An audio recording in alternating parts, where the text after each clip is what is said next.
Guys welcome back to our channel డయానాది. ఈరోజు వీడియో వచ్చేసి ఏంటంటే దెబ్బ కూర ఎలా వండుతారో ఏంటనేది కూడా చూపించేస్తాను. చాలామంది ఫోన్లో చూస్తూ ఉంటారు కదా, మీకోసమే మీకు హెల్ప్ఫుల్ అవుతుందని ఈ వీడియో చేస్తున్నాను. ఇంకెందుకు ఆలస్యం చూసేయండి. ఫస్ట్ స్టవ్ వెలిగించుకొని కుక్కర్ పెట్టి ఆయిల్ వేసి అందులో ఉల్లిపాయలు పచ్చిమిరకాయలు బాగా వేగాలి. అలాగే కరివేపాకు కూడా వేసుకోవాలి. ఫస్ట్గా అయితే వేగింది. ఇప్పుడు ఈ ముక్కలు మనం వేసేసుకోవాలి. దీనికన్నా ముందు వేడి నీళ్ళు బాగా ముక్కలు అయిన తర్వాత బాగా వాష్ చేసుకోవాలి. ఏం వేసానంటే అల్లం వెల్లుల్లి పేస్టు అండ్ ఉల్లిపాయలు పచ్చిమిరకాయలు రెండు కలిపి మిక్సీ పట్టేసుకోవడమే.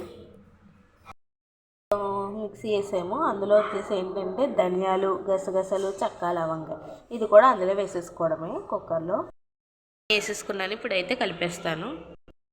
తర్వాత పసుపు, ఉప్పు, నూనె వేసుకొని కలిపేసుకొని మూత పెట్టేసుకోవడమే. సిమ్లో పెట్టాలి.